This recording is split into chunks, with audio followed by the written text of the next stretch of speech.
Well, that was the saddest thing I've ever seen.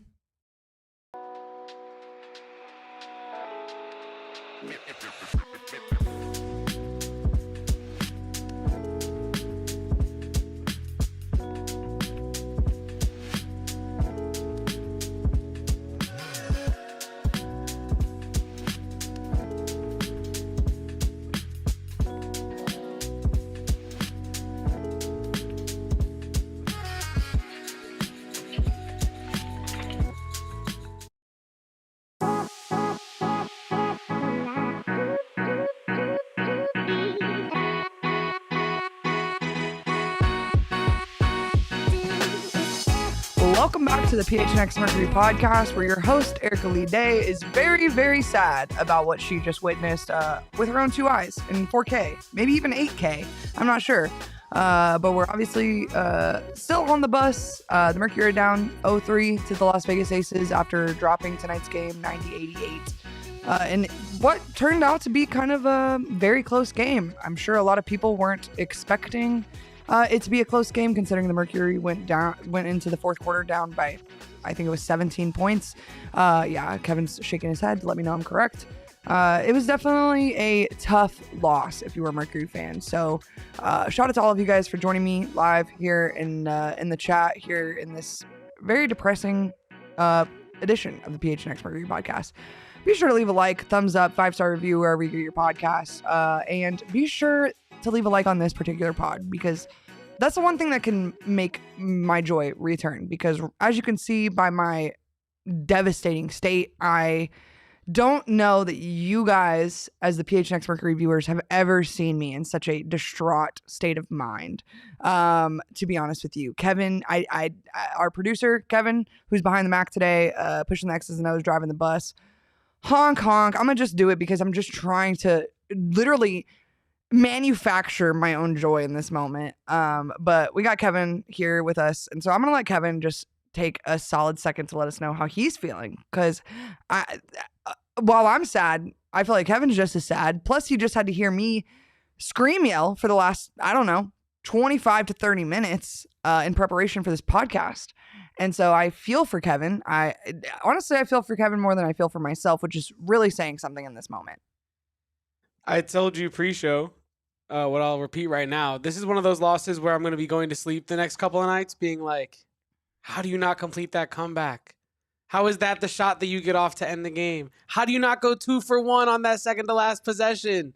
So many like what ifs out of this game. But yeah, no, overall, I'm in physical pain. This game was absolutely brutal to watch. Like, not only do you fall behind so far that at one point, I'm sure like many of you in the chat potentially could relate. I was there sitting, resigning myself to being down 0-3 as a fan. This game felt over for so long, and then it didn't. And then Kahleah Copper does what only Kahleah Copper can do and goes on an 11-0 Kahleah Copper versus the Aces run by herself and brings you back from the brink of death.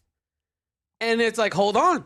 We have life. Kevin, we have life. There's a sickness going around the team right now. And I'm the lone gal on this show right now, other than yourself, and that's not derogatory, but so I am going to just speculate a little bit here. Ka sounded sick today. Dewana admitted to being sick, and Nate said there's a sickness going around the team. And so I'm not trying to make excuses, because to be honest with you, this is not a time for excuses. This is the WNBA finals. But at the end of the day, I cannot express to you my gratitude for Kahleah Copper for making this a freaking ball game at the end of the game there, because to Kevin's own point, like, I was like, oh, we're washed. Like, this team is done. And like, I don't use the we word on this podcast because, you know, people tell me good luck at the game. And I'm like, guys, I actually don't know if you know this. I don't play basketball. I don't play for the WNBA. And I actually most certainly don't play for the Phoenix Mercury. So, yeah. And Kayla has a great point. Ka going on an 11-0 run, and then she doesn't get the ball back. It's crazy. I think it's crazy that Ka didn't get the ball back at the very end of the game, because I think there was a stretch where Ka got you back in the game in miraculous fashion. I believe took like a heat check 3, missed it off the front of the rim, and then DeWanna Bonner starts going off. And then it kind of becomes DB ball for a while, and it's working, right? But it did need to go either back to Ka or maybe to AT to facilitate some stuff. It didn't feel like DeWanna Bonner facilitating everything at the end was the proper decision. But when you're riding a hot hand, you're riding a hot hand, and Ka and DB got you back into this ball game, and it was very unfortunate that they came up just short. And you kind of waste that 2-for-1 opportunity at the end of the game. And if you are going to hold the ball there, you had better score or get to the free throw line. Yep. Alyssa Thomas not driving either earlier in a 2-for-1 opportunity and then not setting anything up and then ending up just driving into a crowd, pretty much turning the ball over. That was not great. But yeah, no, like Home S says in the chat, that's why you take a timeout. It was down the stretch. There were some big mistakes, but it was a hell of a ride getting back into that game, at the very least. Well, and I want to talk about something that I've seen all over Twitter tonight is that, Nate Tibbetts seemed to at one point like completely swallow his challenge. And I think part of it was probably the fact that he got that technical in the first quarter. To his credit, if I'm him, I might have got tossed out of the game tonight. And I told Kevin before this show even started, like, I'm not going to sit here and talk ref ball the whole hour-long podcast, but those three officials, I'm going to pull a Nafisa Collier and Cheryl Reeve really quick. Those three officials being the ones that are selected for a finals game 3, borderline a deciding game in this series, is absolutely unacceptable. That is the most egregious officiating I've ever seen. And I don't want to be wrong, so I'm going to just go ahead and pull it up. 24 for the Aces, 21 for the Mercury. What is that? 46 foul calls. So I was one off on my eyeball count. I tell you all the time on the show, I am not a stat watcher. Stephen is our stat guy. He watches the game cast, the stats. I'm there for my eyeballs.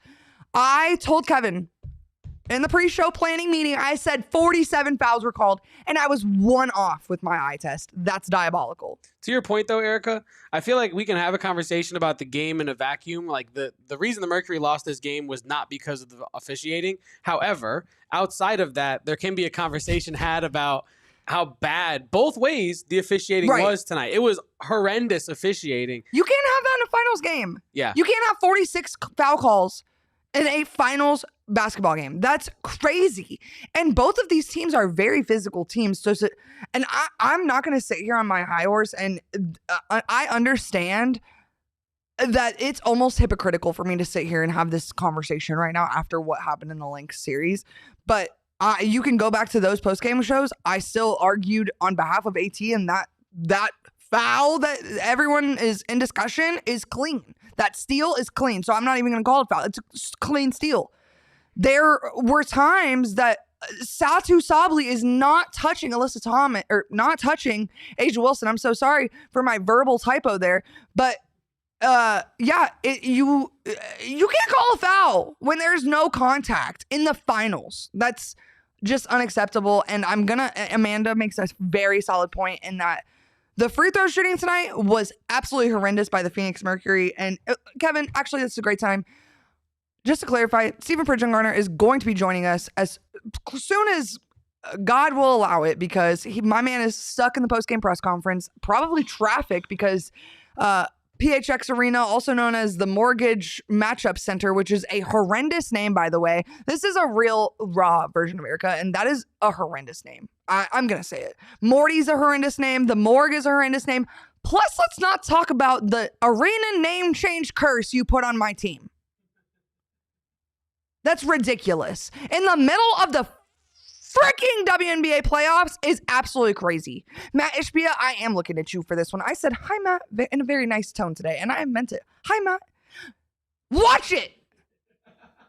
Because why would you change the name of the arena in the middle of the playoffs? You wouldn't do that to the Phoenix Suns. I know for a freaking fact you would not do this to the Phoenix Suns. You had this name money bagged. You knew it was coming.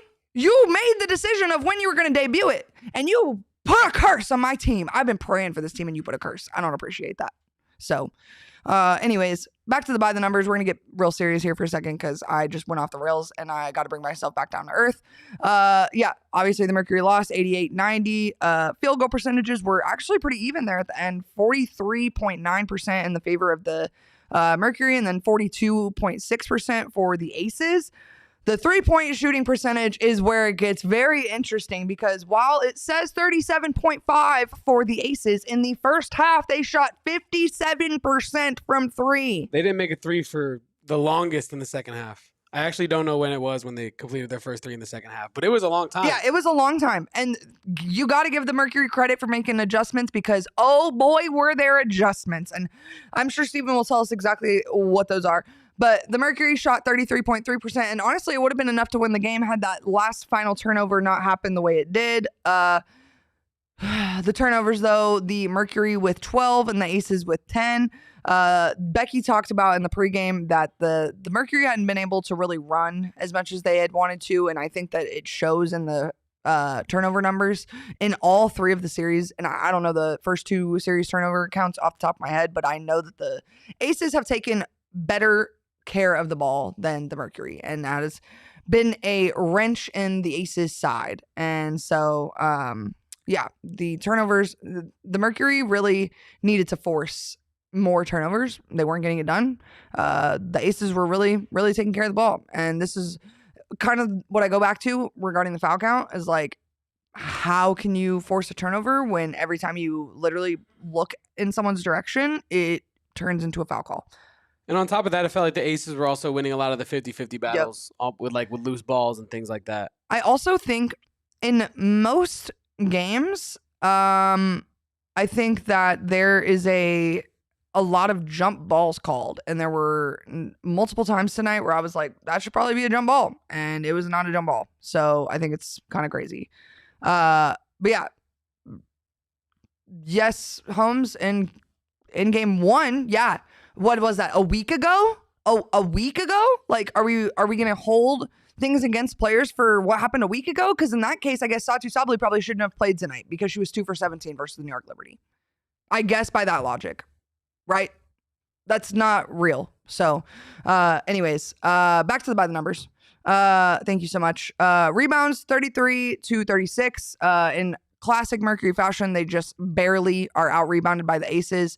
And then the free throws is where things get really ugly for the Mercury because the Mercury missed a whopping 8 free throws tonight of 31 free throws because again, there's so many foul calls. So 31 free throws for the Mercury and they only make 23 of those free throws. And that is a real killer if you're a Mercury fan, considering they lost the game by 2.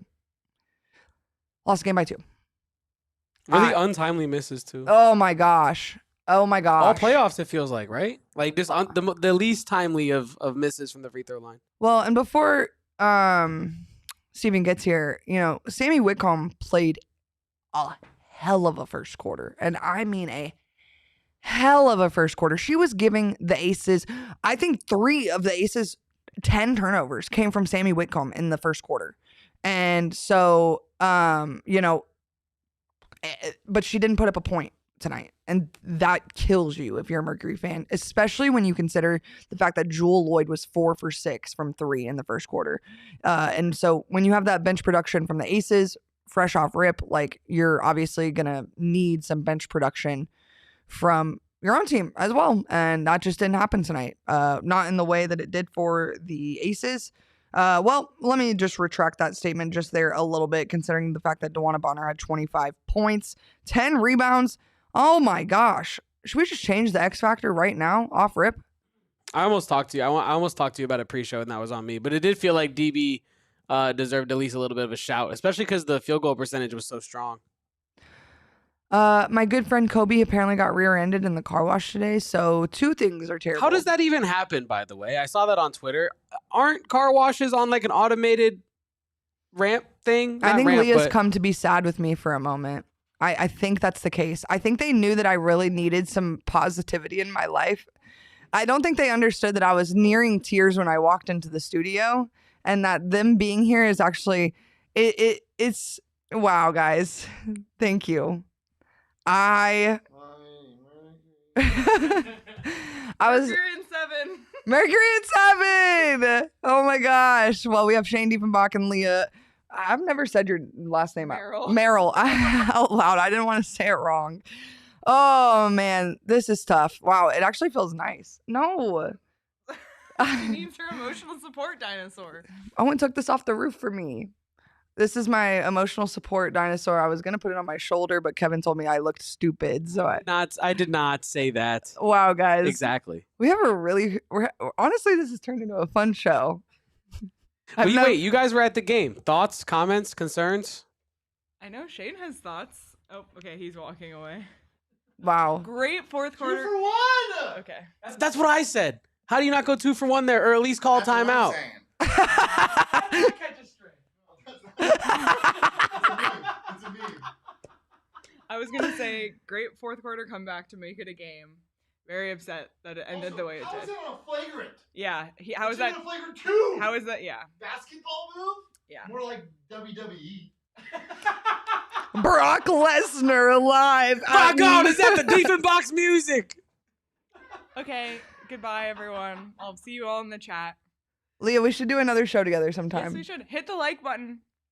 Leave a like. Make me a little less sad. Erika needs some joy, so. Leah, I really did almost cry. But it's going to be okay. Mercury and 7. Don't forget it. It's going to be okay, guys. Yeah, Andy's right, though. I hope Kobe at least gets free car washes for life. Because that's absolutely devastating stuff. 2 devastating things today. Mercury losing their third game, and Kobe getting rear-ended in the car wash. Absolutely devastating. Is it okay if I just go ahead and go to my ad break now, guys? Of course. I would love to do that. Because personally, I think my guy Stephen Pridgeon Garner is probably going to come soon, and I want to be prepared for that. He is on the way. That's the most incredible news I've ever received in my life. Plus, I talked long enough to actually pull up that. So that's amazing stuff. Great work, everybody, for sticking around with me. There's going to be really, really clear analytics after this quick break here on the PHNX Mercury podcast. Guys, have you heard? Mountain America Credit Union, they have sponsored this crazy, crazy season for the Phoenix Mercury, and you can help them out because I don't know if you know this, but fun fact about them, they have a special Phoenix Mercury card that you can only get if you go to Mountain America Credit Union and open up a checking or credit account with them. You can take advantage of a $200 bonus when you open a Mercury credit card and a MyStyle checking account. There's no annual fee on the credit card. Low rates, cashback, and rewards card options are available. MyStyle accounts unlocks extra benefits like telehealth access, mobile phone protection, loan rate discounts, restaurant deals, and so much more that I literally always talk about here on this fine establishment. Get your Mercury card today and score your $200 bonus. Insured by NCUA, membership required based on eligibility. This limited time offer ends December 31st, 2025 and can be changed or withdrawn at any time. Terms, conditions, and exclusions apply. Loans on approved credit. Kevin? Erika? You know what I'm going to find some solace in on my way home? The Circle and K, of course. The Circle. I'm glad you started calling it that. Wow. Oh my gosh. Yeah, the Circle and K. Circle K, my good friends over at Circle K, because they really take care of me with the Inner Circle rewards. First of all, I get 25 cents off my first 5 fill-ups. Oh my gosh. 25 cents a gallon? Kevin. That's like borderline robbery. That's me robbing Circle K of gas. And then once you're done with that, sick deal. You get 3 cents a gallon off until you work your way up. It's really easy too in the 5 cent off club. And then you get 5 cents a gallon off every single fill up you ever go to at Circle K. Can you imagine 5 cents a gallon off? You're breaking your bank right now, and you don't have to. It takes just about as much time to work into the 5 cent off per gallon club, which is no time at all, as it does to become a referee. Too soon. But you can join the Inner Circle for free today by downloading the Circle K app today. Terms and conditions apply. All participating locations. Visit circlek.com for details.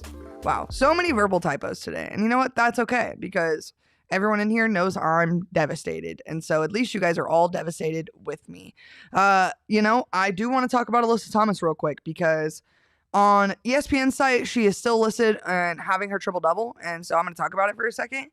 Alyssa Thomas is getting a lot of flack right now for not playing good defense on Asia Wilson. Asia Wilson was 11 for 20 today. And mind you, AT wasn't even on her most of the game today. And so I'm not really sure why that is the benchmark of AT's defense today. But nonetheless, we ball, right? Ball on.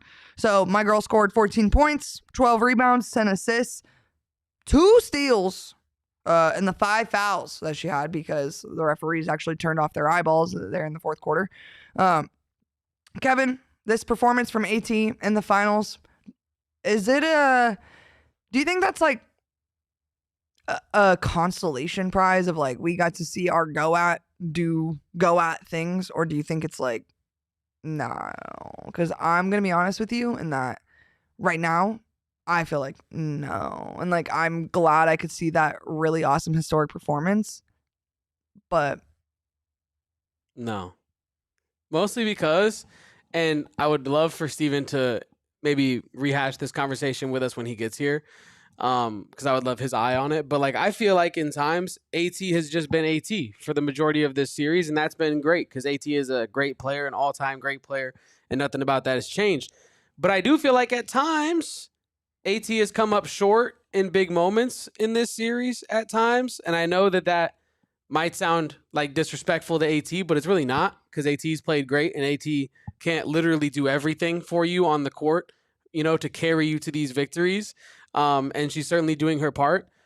But I don't know. Correct me if I'm wrong, Erika, but does it not feel like AT's coming up short in some of these big moments when you just kind of need a bucket from her and it's a missed shot, or you need a free throw and it's a missed free throw?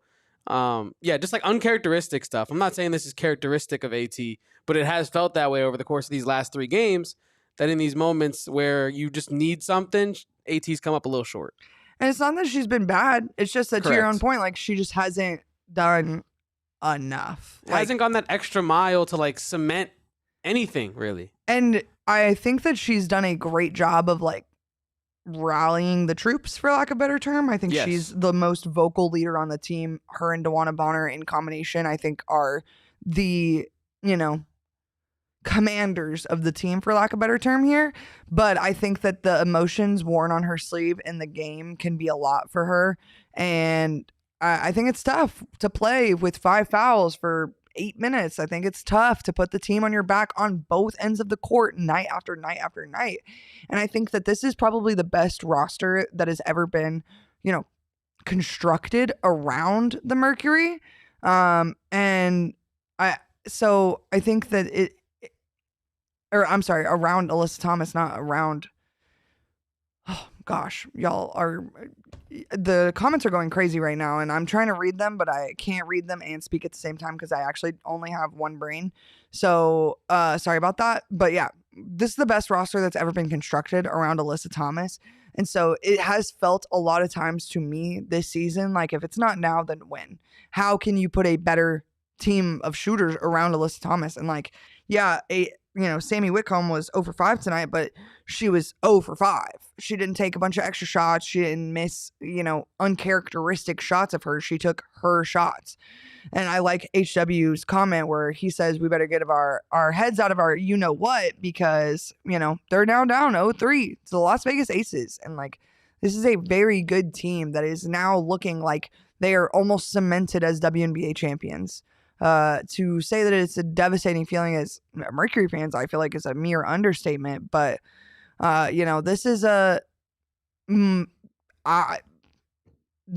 they have to win 4 in a row versus the Aces. And in the last series, Stephen and I talked about how difficult it would be to win 3 in a row versus the Lynx. And so looking at this road ahead, like it is very challenging.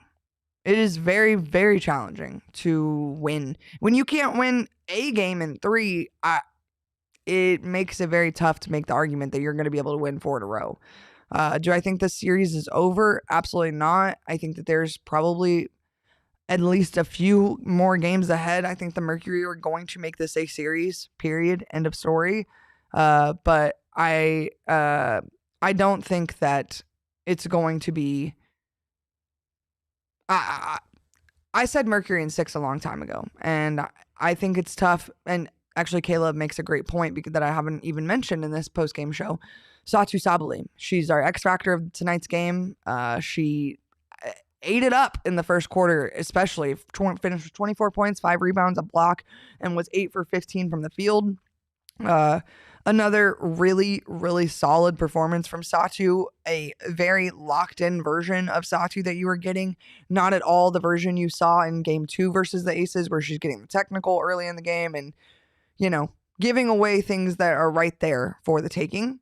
But Satu Sabally did go down in, I believe it was the third quarter, or if not the first half of the fourth quarter of the game tonight. And she not only couldn't carry herself up, but like really, even the people that were trying to help her, it was hard to watch. Satu Sabally is probably, if I were to guess, going to be in concussion protocol for Friday's game at the bare minimum. And that's a tough blow if you are a Mercury fan. This has been, since that 2 for 17 game in, the New York series, she has been a fantastic, fantastic player for this team. She's been great on the defensive end. She has got hers in terms of the offense and really hit shots when you need her to hit them. And to be honest, in a lot of games, kept them in it with her early offense. And maybe it was Satu in the first half and Kalia in the second half, just like it was tonight. But they're not even in that position in the first place if Satu doesn't hit the shots that she hit early in the game tonight. So it's a terrible blow for Mercury fans. It hurts more than anything. I hate it. It was a really scary hit. And it's similar to the situation that happened with Nafisa. It was an incidental contact situation. Yeah, it was a foul, but I don't think it should have been anything more. I'm not even sure if that was the foul that Shane and Leah were talking about. I'm sure I missed something in the grandeur of all things, but I do think that Kayla LL in the chat she asks a great question. With Satu out, do you think Westbeld and Mac get more minutes, or do you think that it's going to be Kalani Brown time? I won't be shocked if it's Kalani Brown time, but I also not sure how possible that is at this point in the season. I mean, Kalani Brown hasn't touched the floor with the exception of the blowout in Vegas since the loss to the Los Angeles Sparks to end the season. Actually, I'm sorry, the loss to the Dallas Wings to end the season. And so, I don't know what exactly is going to happen with the lineup there without Satu. I'll be honest. I hope that Lexi, I hope it kind of gets an even split between Lexi, Kit, and Kalani in terms of opportunity.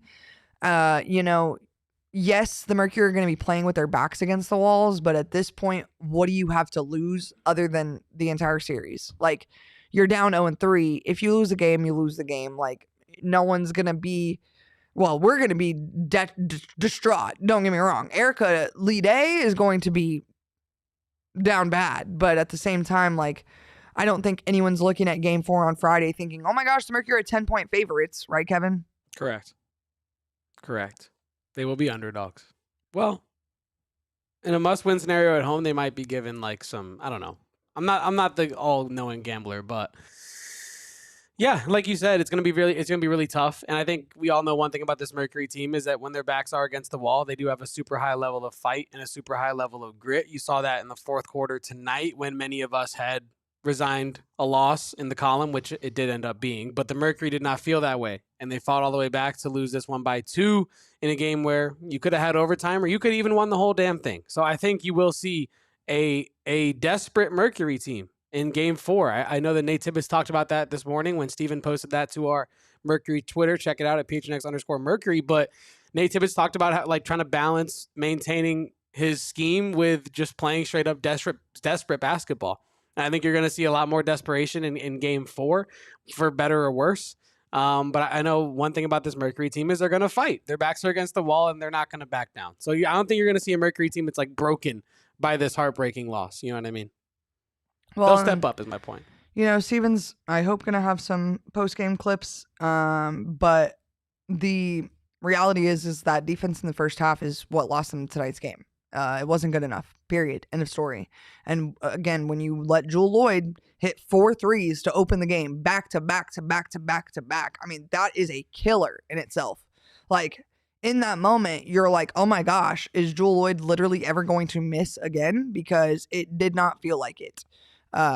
And it came at a huge time too, because the Mercury came out hot in another first quarter in this series, like they have been doing. And it felt like, okay, well, if you can string a hot first quarter with a hot second quarter, you can really take control of this game. And then Jewel Lloyd had other plans and really maintained that first quarter for the Aces, secured it, ended up taking control and winning it for that first quarter. And yeah, those were daggers, it felt like, in the first quarter. Not from like a game-winning perspective, but from a fan perspective, when you're trying to build fan energy and momentum. It really quieted down the X factor in the first quarter. I think it's interesting. A'ja Wilson finished with 34 points, 14 rebounds, and 4 assists, and 3 blocks. Just another absolutely incredible performance from the MVP. She continues to be the greatest in the world. It's really not up for debate at this point. I love the conversation I'm seeing about A'ja Wilson right now on Twitter. Are second to none, to be honest with you. They're being... I'm glad that in real time we're putting some respect on her name, because there are a lot of people, and you can watch this exact podcast to watch us kind of defend people who are time and time again disrespected. But A'ja Wilson is one of those players that continues to be, for lack of a better term, respected, because she is the best in the world. And, it's not even really up for debate at this point. So I think it's a tough situation. I'm going to go back to Joel's comments in the chat, though, because I want to be positive for just a quick second. At this point, I just don't see it. Friday, win or lose, this team has given us a season to remember. I'm very happy with where we are. Just past the DT era. Just need better bottom roster players. And yes, the season has been abso-freaking-lutely one to remember. Again, you can go back to our preseason episodes, or even just in general our in-season episodes, and talk about or listen to us kind of shade the national media for talking about the roster construction of this team and the lack of a point guard and the manure strip, and I could go on and on and on, and how Girl Dad's not a good coach and blah blah blah blah blah. And lo and behold, here they are sitting in the WNBA finals. And you can say this and you can say that, but getting to the finals is something that only 2 teams are able to do every single season. And the Phoenix Mercury are obviously well equipped. And I know that they lost games, 1 through 3. And it's as tough as it comes, period. It's as tough as it comes. But, it has been a heck of a ride. It looks like Kevin's going to say something. No, just kidding. But yeah, Kayla says if we keep our core and get a stronger center and maybe a more experienced point guard in free agency next season, I think we'll be back in the finals easily. And then she does talk about later, I think, about how she doesn't want to, she hopes that the CBA doesn't cause too many, hiccups for the Mercury. Who knows? The hiccups that could come from the CBA renegotiation could hiccup the whole league for the entire summer. So, lock in. To be honest, have a fun time with this last, even if it is just 1 more game, 2 more games, 3 more games, however many it is. I hope you enjoy them, because you don't know when this league is going to be back. These renegotiations are insane, and it's a lot to need to happen over this next month to make sure that the Mercury, or that the WNBA comes out on the other side. Back to tonight's game, though. I'm really not sugarcoating this. This was not a fun performance to watch, especially in that first half. Kevin actually just talked about how the Aces were kind of able to keep things rolling into the second quarter, allowing, 29 plus 26. It's not a recipe for Mercury success in this series. And I talked about it with a few different media members in the pregame, but, allowing 180 points in games 1 and 2 combined is, again, not a recipe for success. So, Callie is in the comments talking about 6 losses in a row to the same team. Who is that on?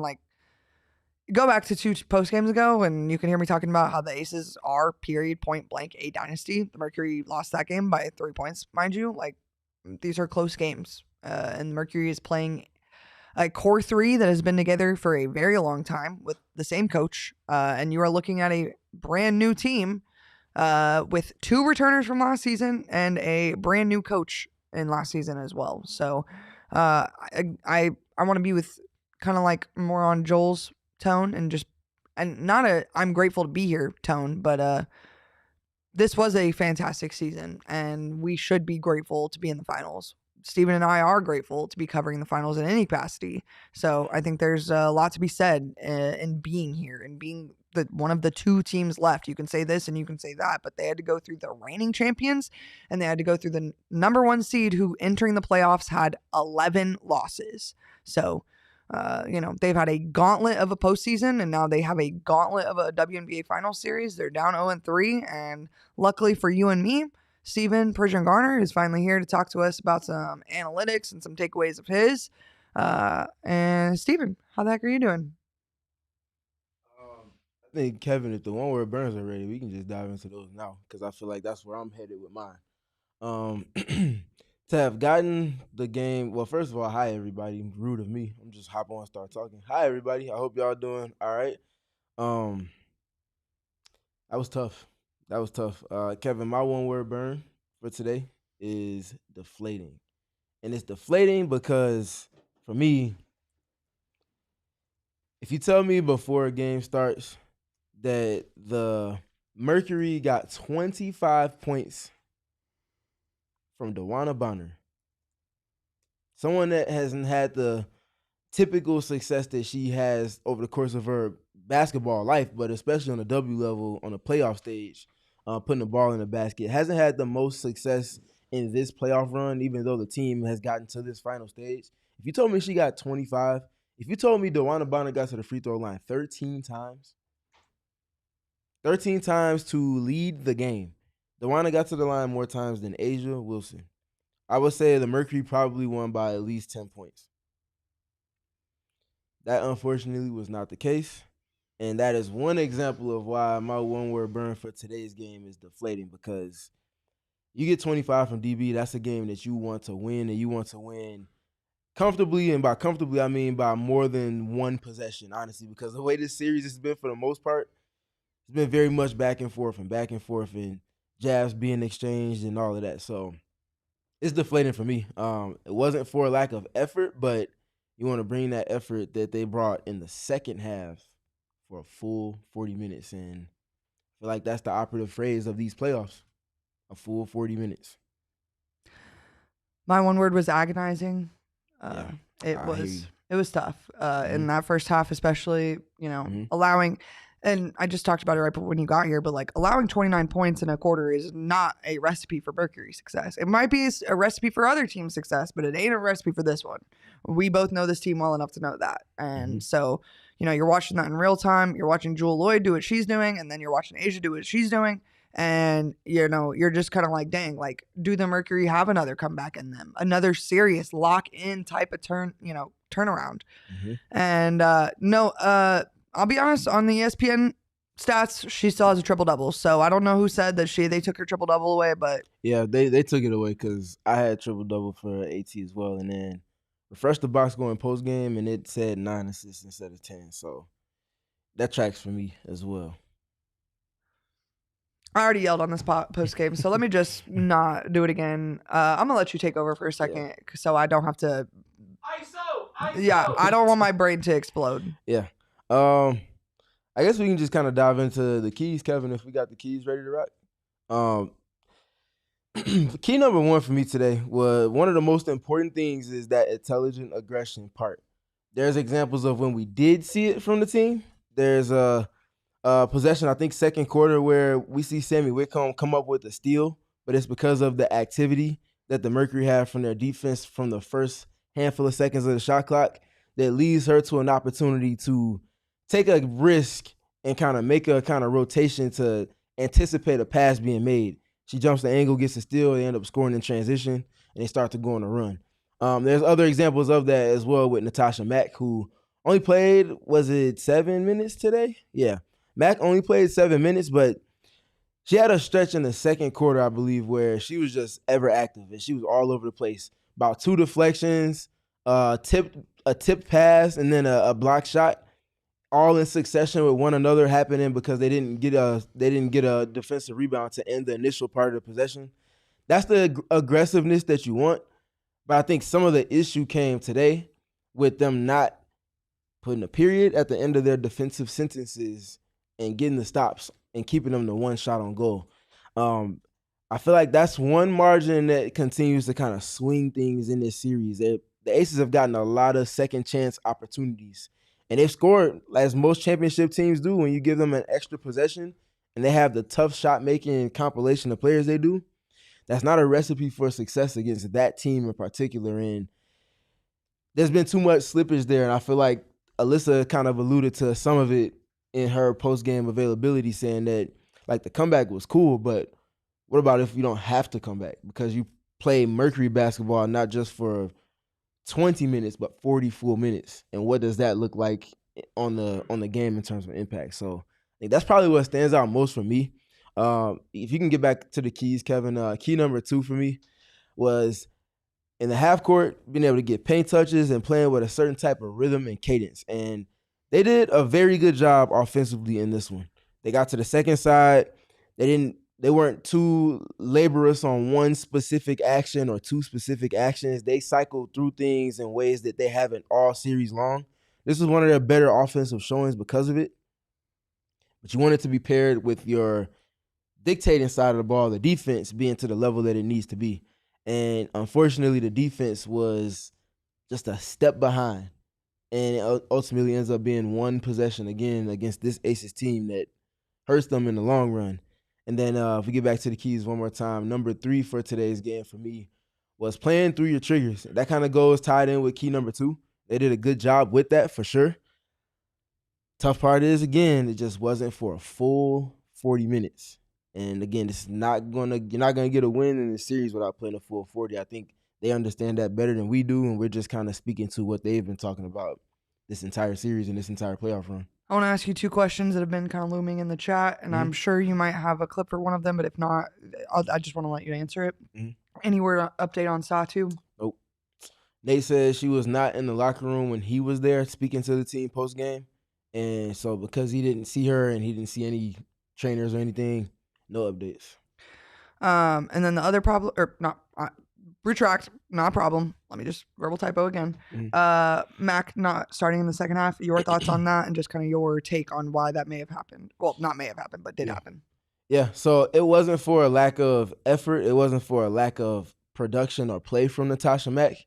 It's just that when you get to a series and teams are doing certain things when certain players are on the court, and it maybe taking your team out of some of the concepts or actions or looks that you might be wanting to generate, it's tough because you want the energy and activity and the length that she provides, especially if you're talking about going for a game where Asia Wilson is not being guarded by Alyssa Thomas. You would like to have Mac out there more, but I guess some of the issue is the way that Vegas is playing defensively. You want to give them the least amount of ways to be able to put more pressure on you than they want to. So having someone that can kind of space it a little bit more, get up some more threes, and make them hesitate before they want to try to condense the floor on any of your top-end options. You want to kind of mitigate that as much as possible. That's the unfortunate part of it with Mac. It's the give and take, and you ultimately have to make a decision. And obviously in the second half, we saw DeWanna Bonner, who had an exceptional first half, continue that on in the second by way of starting and, getting the Asia Wilson assignment and kind of putting a little bit more pressure on the Aces defense with her floor space and an ability to put the ball in the deck. And I wanted to talk about that as well because it was something that was, if you were watching the game, it was obvious what was going on kind of there. It was, I won't say a risky thing to put DeWanna Bonner there, but it was it was something different than what we've seen throughout these 3 games, and it was a different look, and at times it worked out great, at times it did not, but your kind of takeaway on that kind of situation tonight. Yeah, it's like, and I say this with great respect, it's not about Asia Wilson because you can only do but so much. Right. And she's still going to get a solid portion of what she wants. I If not literally the full don't think portion. she missed her first 8 shots. I don't think she did. Like, and it might be more than that. Again, think she y'all, did. I test people. But the problem is, like, the defense on Asia wasn't bad. Right. The problem is 21 from Jackie, 16 more from Jewel Lloyd, 11 from Chelsea Gray. We talked about it in the preview of the series. You're either going to sell out to take away the majority of the scoring production from Asia and concede the shots to the others, or you're conceding the shots to Asia while obviously playing solid defense, but you just live with what she's doing and you're trying to take away everything else. Everything else. And where did a lot of everything else come from for the Las Vegas Aces again in Game 3? Transition and fast break opportunities. Sometimes it coming from not the best shots being taken and that springboarding the Aces into transition. And Jewel Lloyd comes in and knocks down 4 threes. And three of those 4 are wide open and all come on the fast break. Like, those are the margins that I've been harping on all season long, and they've been very sharp with up until this series, specifically the last 2 games and the second half of Game 1. There's just the margin for error is non-existent, and when you're not tending to the margins with intention, that's enough to swing things. And now you're working to come back laboriously the rest of the game. You get to that point, and then you come up literally 1 shot short. Yep. That's why what AT said was apt. We have to figure out a way to play a full 40 minutes. What if we play that second half as well in the first half? What does that do to the course of the game? Well, not to mention, like, when Jewel doesn't miss, she's 4-4 to start the game. Insane. I mean, a ridiculous start to the game for Jewel Lloyd. Like, 12 points. she really said, by the way, y'all forgot. And here I am. Yep. And so, when you got Jewel Lloyd starting the game like that, like, you have to do something to punch back so you can kind of deflate them. Have to punch. No, you have to punch first. And you have to take that off the table. And they didn't do that. Nope. I don't know if it was for a lack of sharpness or if it was just the ebb and flow of being in transition and not being matched up. Like, I remember one where I think it might have been her very first one. They're in transition. Something happens in the paint, and Satu leaves Jewel to go tend to, I think it was Monica Cole-McConaughey that may have been with Asia Wilson in the paint. So she leaves Jewel to go tend to the paint where the mismatch is. But the problem is you're leaving someone Jewel who Lloyd. hasn't, like they talked about in postgame, someone who literally hasn't lost a game in the finals in her WNBA career yet, which is insane to say. She hasn't lost a game in the finals. Like, that's not somebody you want to leave. And also in transition, you want to That's put for fires. real? She's 9-0. Shout out Marcus Thompson from The Athletic for providing that context and asking that question. But yeah, gold mama for a reason. You just can't leave shooters wide open. And that's the problem with when you're playing in transition so much. You can help your defense by some of the shots you take on your offense. And when you're not apt with that, now you're conceding the best advantage in basketball. It's the same advantage that the Mercury have hurt everybody else in the league with this entire season with their fast break transition, turning defense to offense. It's now becoming the Achilles heel for them in the finals because it feels like just the offense isn't clicking soon enough. And when it's not clicking and they're missing some of the shots that they're taking, Vegas is off. Well, I don't want to hear what everybody had to say in the post game. So if you're ready for that, I am too. We already did the by the numbers and the X Factor because I had to talk for a while, but I'm ready to hear because I've already read some on Twitter and I'm ready to put a little voice with the words. Yeah, we're not going to dive too much into everything. I think the tone is a little... Probably self-explanatory. The tone is a little... You can assume what the tone is when your back is literally against the wall and tomorrow is not guaranteed. So I think that's the perfect kind of transition point, Kevin. We can get into the first clip from Nate Tibbetts speaking to just kind of the state of the series, where his team is, and just kind of their mindset going into what's now every game to come the rest of this series is a must-win, got to have it, no guarantee tomorrow. See from your team, both in terms of, on the court X's and O's, but also the intangibles too. Yeah. This, I don't know how many teams have come down from 0-3, not many. Right, so I'm not going to sugarcoat that. We got a tough road ahead, but we got to take it one game at a time. Like I said, this group has been a group that has continued to compete at a high level. You know, we're going to expect that. We're in front of our fans. You know, we've got a certain level of pride that we're going to continue to keep fighting. Yeah, you gotta dig deeper than deep at this point because the Satu thing wasn't pretty. And I hope she's okay. But when you get to these final series and you're talking about a team that was already only playing 8 players, and you take one of the most significant key integral pieces of that top 8 out of the mix for whatever reason, whether it's foul trouble or injury, that's hard to make up for against a team that has the pieces that team does, against a team that has that championship DNA that they do. So I mean, again, this is the Mercury we're talking about. So if any team is going to figure out how to get one and then allow for whatever happens after that to happen, it's going to be them. But to say it's an uphill battle, what they have ahead of them, even if Satu does play, that's an understatement. These are unprecedented waters that they're in at this point. And, you know, they got a bunch of players and a coach that have won multiple championships over there. They know what exactly. And they know what it feels like. They know what it takes to get there. And they can like smell it at this point. They can see the end is near. He's just feeling the finals MVP trophy in her hands already. Another one. I want to ask you a question just because we're kind of already on the topic. Mm-hmm. And I have gotten mildly speculatory on the show only because of the nature of what happened and the fact that you just have to believe that Satu cannot play on Friday if just based off of the things that you saw and the way she got carried off. And I want her to not play because I want her to overall be a safe person and be better off for it. And so, you know, if that is the situation, who starts in Satu's place? And do you think that someone new moves into the rotation, or do you think they stick with 7 and hope for the best? Well, nah, I don't think they go with 7 just because that becomes a little bit too cumbersome on everybody that is in that 7. However, which is what makes this a good question, tomorrow isn't guaranteed. So they's playing whoever is playing the best in that group. So if it's 6, so be it. If it's 7, so be it. But they're trying to get a win. Yeah. And they're just trying to live to fight another day at this point. So it could ultimately be 7 players that are playing the majority of the minutes, but I imagine he finds a way to get someone else in that mix.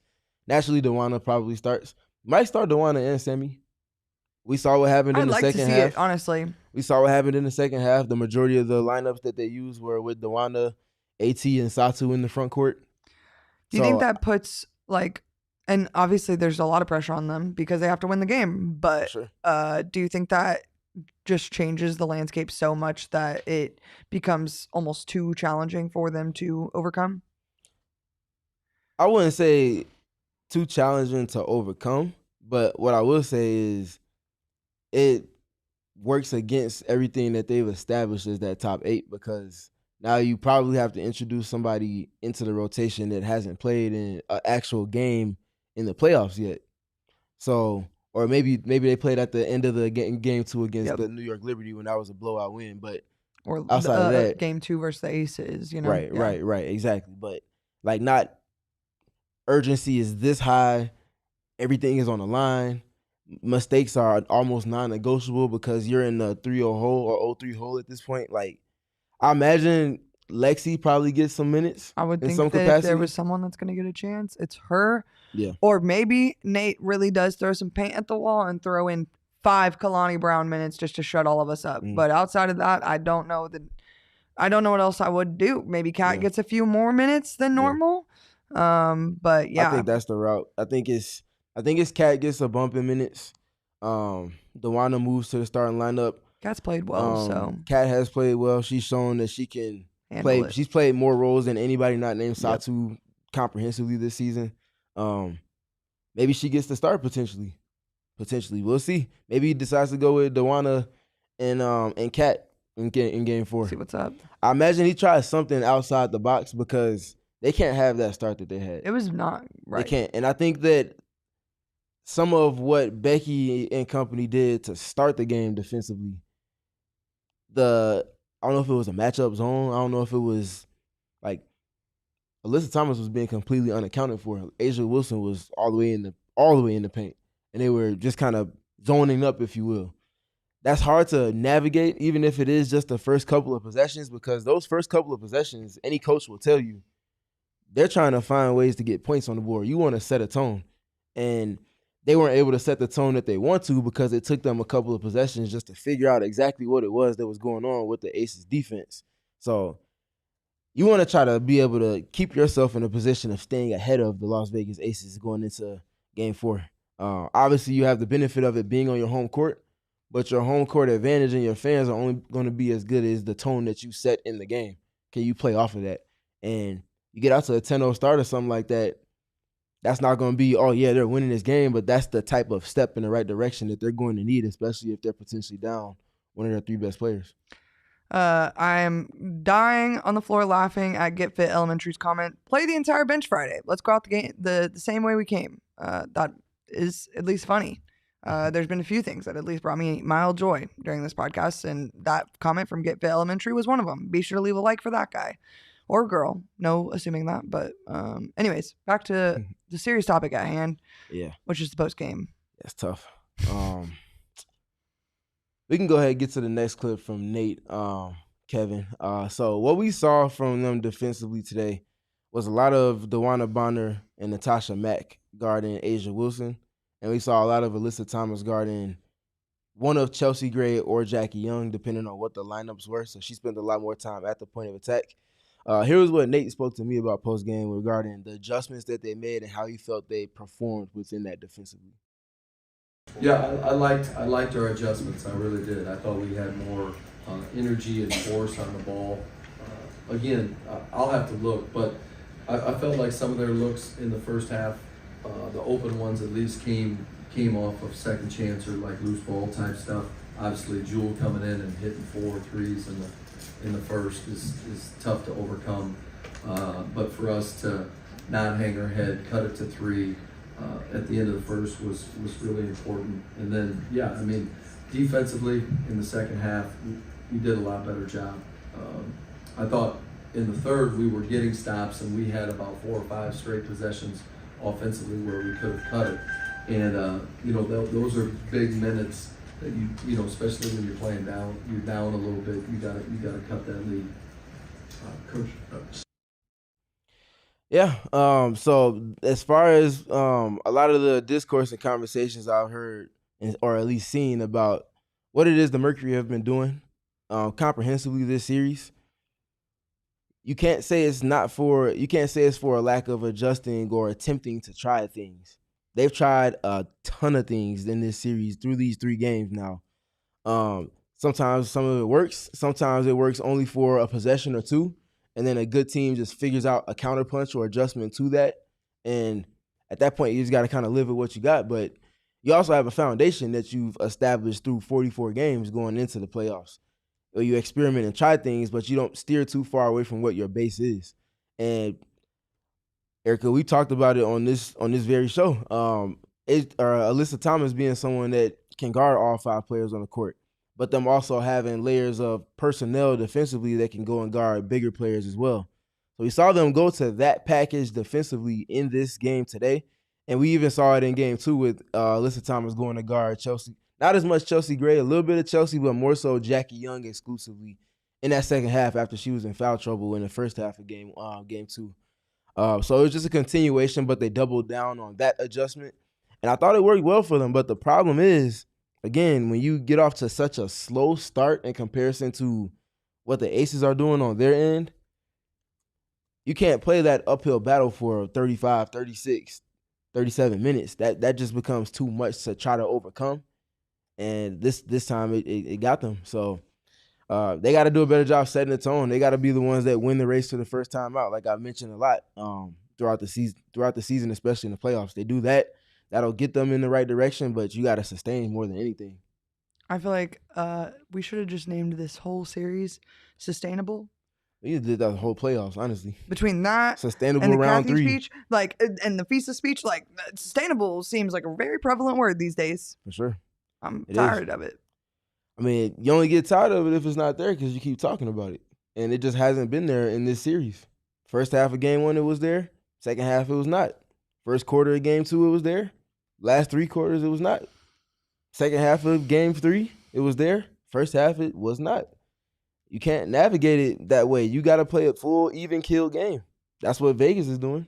They have some louder moments, but their lows are not as low as your lows have been. They don't have any teenish number of quarters, a 10-point third quarter or 15-point third quarter in game 1, 10-point second quarter in game 2. Like, you can't have those lows. And that's the margin for error that's non-existent when you get to these heights of a final series. So they got work to do. 4 games worth. They won 4 in a row in the playoffs before. Stephen with his daily dose of optimism. Figuring it out. Just got to figure it out. That's what they've been doing all season long, especially in the playoffs, just figuring it out. So, but to the point of setting a tone, Kevin, clip number 3 for us, the last one we have from postgame today, is coming from Becky Hammon speaking to media about what it was that she did to start the game defensively, the why behind what she did defensively, and ultimately kind of what went into the psyche of her decision to go about starting the game and setting a tone in that way. I'm incredibly proud of them. They've put a ton of work in off the court, and I think it really shows on the court. Like I said, they have Asia will come into the meeting room and say, kick us coaches out. And they got the room together, for 10, 15 minutes, however much time they need to kind of go through the game plan, discuss it. It's really brought a lot of ownership to the group. And they know what they're doing. It's like when they come out of the game and somebody made a mistake, it's their own teammate saying, hey, you got to be up, like they slipped behind, whatever it might be, right? And that's take a lot of, they've been very intentional about that. And I think that's really paying dividends for us down the stretch. I realize now I probably didn't answer your question at all. What was it again? Well, I just Rambling. the adjustments you made defensively Oh, yeah. game to game. In game 1, in game 2, I didn't like our starts. Defensively, they had jumped out on us. And today, I just wanted to have to do something else to where, I didn't have to call the first time out. To make them do it. And, even when they did score those couple 7 points, I felt like it was us, with some little slippage here. And then once we were able to kind of like lock that in and address that, they went out and executed and didn't get those same ones. So, we threw a little junk out there a little bit here and there. Yeah, so there you have it. Becky wanting to go with that to win that race to the first time out that I always speak to. Coaches want to win that because that determines who's setting the tone. We've seen games where the Mercury are playing teams and neither coach calls a timeout until like the 1 minute mark. It was the third game of the series against Minnesota. Neither coach calls a timeout until like the 1.5 minute mark. And I think that ended up being a TV timeout that one of them was forced to concede because neither one of the coaches wanted to show their hand. I'm not calling a timeout, and it ends up being like, I think it's like 18-18 or something like that. That's the gamesmanship, all of the chess that's being played, even in real time, outside of what a game plan is. Teams don't want to concede any slightest bit of an advantage to their opponents. And Becky going with what she called the junk defense that was the first couple of possessions against Alyssa Thomas just to break the rhythm and then force them to have to start from ground zero later into the first quarter after you've already went in transition and knocked down some threes and feeling good about yourself and you got some rhythm going.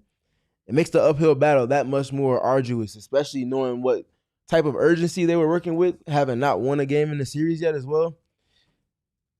She won a chess battle to start the game, won the race to the first time out, and they played off of that momentum essentially the rest of the way. It's a tough situation when you're spending the entire time, like, seemingly no tea, no shade, climbing Mount Everest. And so it's a tough spot to be put in. And now you're going to spend the rest of the series pretty much in that spot.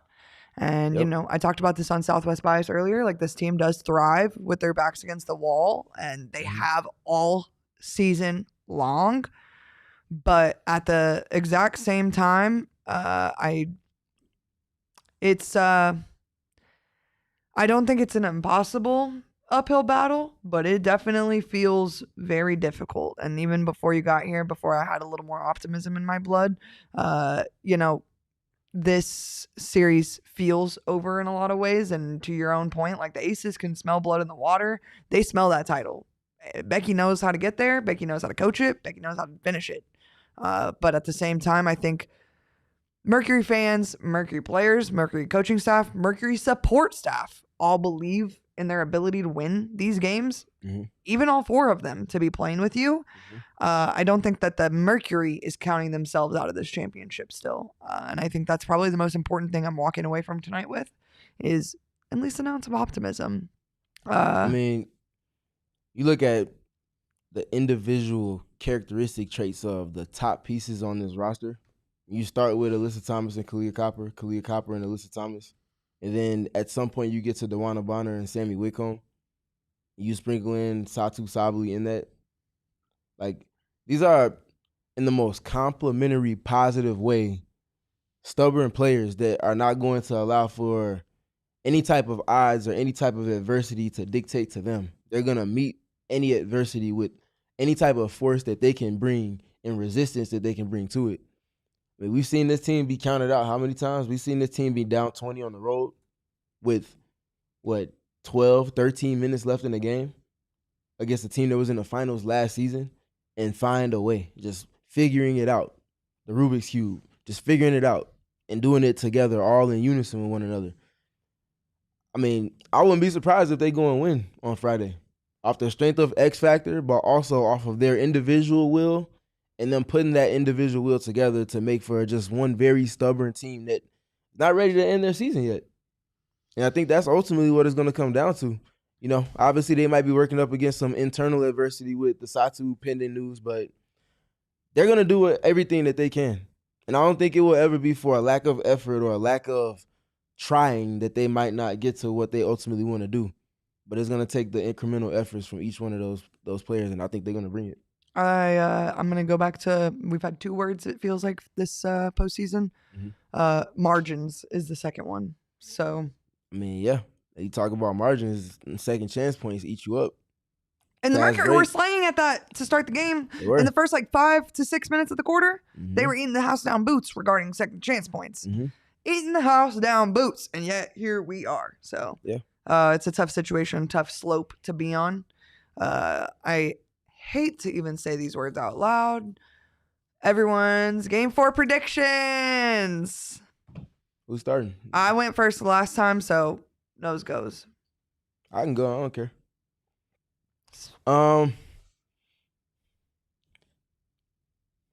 For a team that's always found a way to respond, and usually finding a way to respond at a point where people start to count them out, because it's baked into the team's DNA and the team's psyche and their approach to things, that positive stubbornness that I'm continue to harp on, I think they find a way and go and make it happen. They're gonna have to do some uncomfortable things as far as maybe shifting a little bit away from some of the ways in which they typically approach in terms of style of play. Maybe we see them a little more aggressive defensively than they typically are. Maybe we see them take a few more risks because of the urgency level being so high. I think they find a way to go and get one in front of their home crowd. And I think that's something that they are able to ultimately build off of going into what would potentially be a Game 5 in Vegas on Sunday, but not getting ahead of themselves. I think they go and find a way to get a win on Friday, and I think it's because of just, again, that will, that stubbornness. They want to do this, and they know it's going to be a step-by-step process. They're going to do their best to take that first step. And I'm going to just go back to the fact that this team knows they're capable. They know what exactly they are capable of, with or without all their starters. They know how good they can be. There's a reason they've been counting down until the finals since the beginning of the season. There's a reason that Alyssa Thomas wanted to come here in the first place, and it's because she knew what this team was capable of together. So, did you give a score? I did not. For them to go and get one, they got to get Vegas off of that porch of scoring 90 points. They scored 91 in Game 2, 90 in Game 3 tonight. You gotta chip away at that margin, and it starts with playing a full 40 minutes of defense. I think they hold them to 80. They hold them to 84, And that 6-point difference from the 90 that they scored today to potentially the hypothetical 84 that I'm saying they score on Friday, and Phoenix probably gets 85. So I'm talking tooth and nail all the way to the final possession, and they figure out a way to just get it done. Maybe they get a luck of the draw because of the work that they put in, and the basketball works in their favor. Maybe it's something like that. I think they figure it out, though. They go get one by 1 point. 2 of these games have been a bounce away. 1 possession, 1 point. So I'm with you. I'm going to go Merc Dub. I think they, above all else, the fans want the win so damn bad. Mm-hmm. They want the win on their home court. I think the Mercury are going to get at least one in this series.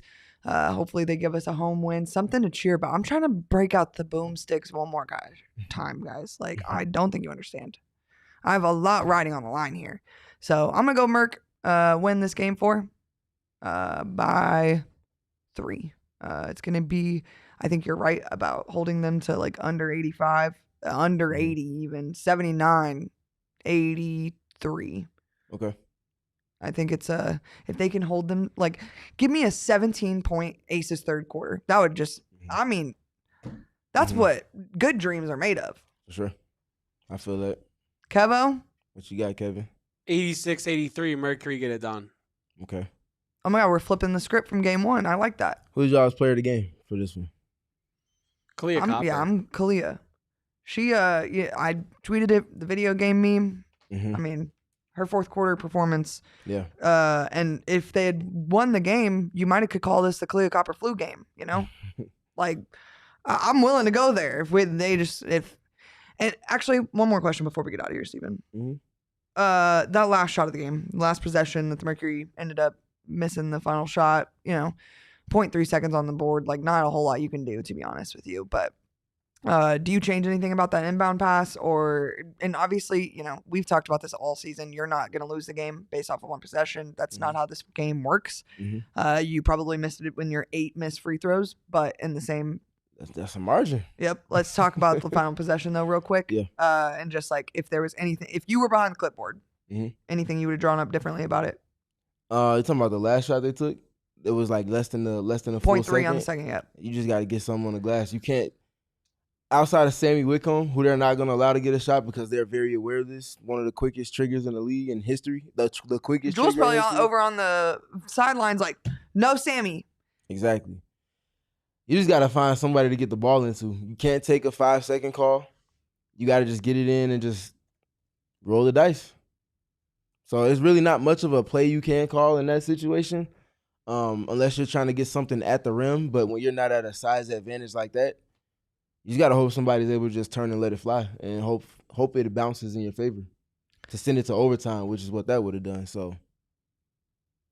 Well, I think we've done excellent work here tonight.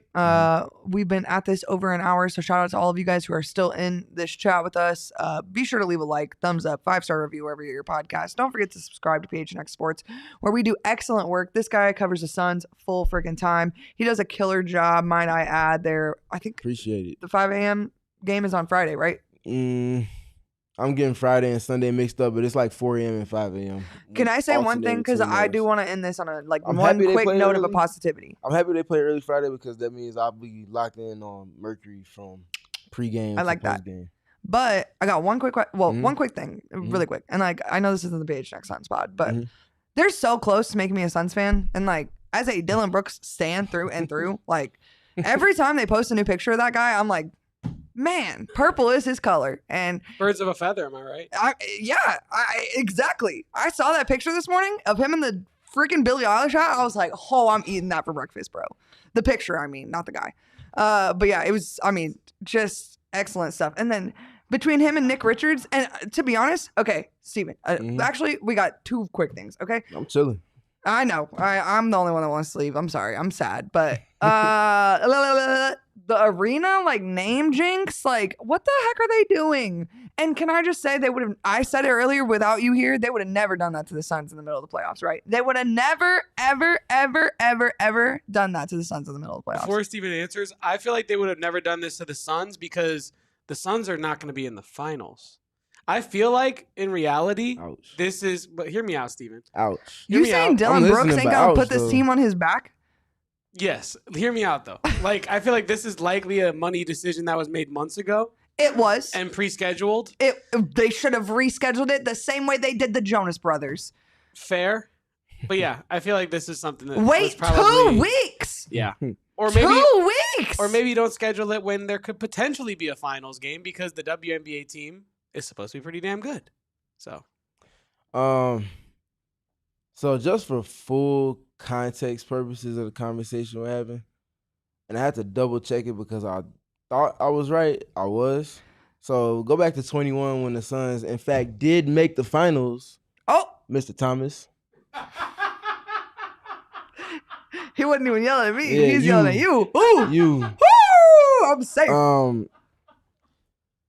Right before Game 5.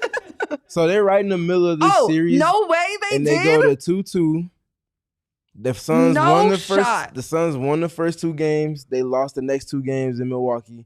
Coming back to the series just before Game 5, the arena name changes from what it was prior to what it was prior to becoming PHX Arena and ultimately the Mortgage Matchup Center. I'm not giving away free ads, but the it was other one, the other center talking was about much better. feet. The I'm one gonna that say was talking about feet. Footy was much better. Mhm. Period. No point. So that name change took place smack dab in the middle of that final series, Mr. Thomas. Just for full context of the conversation that we're having, I just wanted to. I'm throw that glad out you there. fact checked me on it because I did go off about it earlier before you got here, but that's ridiculous. It's ridiculous that they did it to the Suns. It's ridiculous that they did it to the Mercury. It's just, and I know it's a small thing. The players might not even know it But happened. It's a to be business honest, tactic. That's all it is. but you know what I'm saying. Like I hear it's you. all in the in the details. I hear you for sure. That's not right. I definitely hear That you. is just not right. And I did not like the name PHX Arena. I thought that was the dumbest thing I've ever heard. But still. And then we're calling it the MMC. Like, what? No, we're Footprint not. was cool. What? Footprint was cool. The Footy footprint was cool. I just did all that work to not make Max mad, and Kevin just hop on and I want to make Max mad. You should I have like been here that. for Rising. It was a Make Max Mad Man, podcast. We were having a hoot of a He was time. here for it this time. Noah put an almond joy on the screen. Like, was he on the show? Yeah, he was on the show, and they tried to make him eat an almond wow. joy, and he wasn't having it. So Noah put an almond joy over his laptop on the screen. It was a great thing. Wow, that's Wow, crazy. I just know That's Max crazy. is like has steam coming out of his ears at his house right now. You better believe it. That poor man. We terrorize that guy, but in a polite way. It'd be all right. Anyways, we have done excellent work tonight. Shout out to the Suns. Hope they do good in China. It's gonna be a fun watch, I'm sure. Yeah, any game with Dylan Brooks in it is a fun watch for me personally, though. So We'll have a Suns post game show after the game. maybe So, they'll let me pop on the Sun Show one time to just talk about how much I love Dylan Brooks. Eric said he's coming through in a onesie. I'm coming through with my robe on. We're very much in the business of treating this game for as early in the day as taking place for what it is. So come have some fun with us. You can dress the same way we dress. Have some fun with it. But yeah, and then we got Mercury covers for y'all later on in the evening. So It's gonna be a fun day. we're looking forward to that. I had a nightmare about Game 3. No lie, how much worse could it get for Game 4? So my nightmare pretty much came true.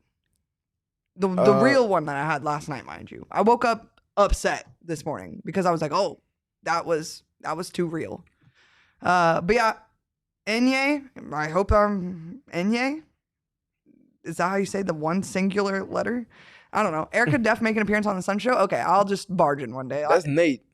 Oh, He just changed his name. really? I believe. I'm almost positive that's Nate. Oh, Because Tibbetts? Nate has had that yeah, picture that's what of I'm Grayson saying. Allen Tibbetts? as it's no. This Nate. He's usually in our Suns chat and whatnot. That specific picture of Grayson Allen, I believe that's Nate. That's not Grayson Allen. Who is that? That's Tim Robinson. Oh my gosh, the chat wants me. This is great for me. This is my ego going sure? through the roof right now. No, that's funny you say, are you sure? Because in that screen grab, it's from a skit where he goes, are you sure?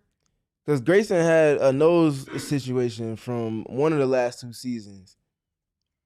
Oh, okay. So it's not the same person. Okay. That's Tim Disregard. Robinson. Are you Disregard. sure? Yeah, Wow, dude. you I'll show guys are that after the making show. my I'll show day you that right after the now. show. Bet.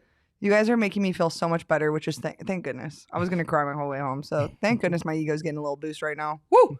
But you can follow us all over on Twitter at PHNX_Mercury, where we're just putting out seller content with or without a win. Who cares? You can follow that guy over at Stephen PG3. See, no. We're not doing this. Look at the last two comments. No, I'm not crazy, man. No, I don't think I am, but we can discuss this off Nate, the is show. he right or wrong about the photo? Just send a quick yes or no in the chat. Is Steven right or wrong about the photo? That's all we got to know. Is it not Grayson Allen in your Avi, Nate? I don't think it is. That is Tim Robinson. The only time I've seen Grayson is at Mercury games, so, that's tough. It's not Grayson, he says. My chat is ahead of your chat, which is strange. Okay. Hashtag not Grayson. Okay, so you get a half point for this one, Kevin. But I was right about the person that it is. Okay. Hashtag not Grayson. You can tap in with all of us. From here where I'm sitting looking at the Avi on the TV screen, yeah. But I also admit that I'm wrong. Yes, for sure. Oh, man. Kobe, be quiet. This is a Grayson Allen Stan podcast, so get out of here with that nonsense. But anyways, it's been really fun today. Even though the Mercury lost, I still honestly ended up being a fun podcast. Oh my gosh, say it isn't so. Hand up. But one thing we're gonna do is have fun regardless. You missed it. Shane and Leah barged in. They were rally tallying in my ears. From the arena back here. I guess they probably wanted to park for free, if I were to assume. I mean, that's smart. Work smarter, not harder. I would walk too. I walked today, and every time it gets scarier. I'll be honest. Walking back to this place by myself, and even in the big crowd of people coming out of the arena, I still am like, I'm scared. I'm just a little tiny person. Anyways, dirtiest college player ever. Oh my gosh, Kobe, you really know how to hold a grudge. You're like me with John Calipari. Like, get over it one day. Anyways. Follow that guy over on Twitter at KevoPost. You can follow that guy at StephenPG3. You can follow me and my dinosaur over at Erika Lee Day, and that's with no H in the Lee, like my guy Damon Farrell says. Follow us all together at PHNX_Mercury. You can catch us back here live for a post-game show following Game 4 in Phoenix on Friday. I'm amped. That guy's amped. I know Kevin's amped. So we will see you guys on Friday. And leave a like for Satu.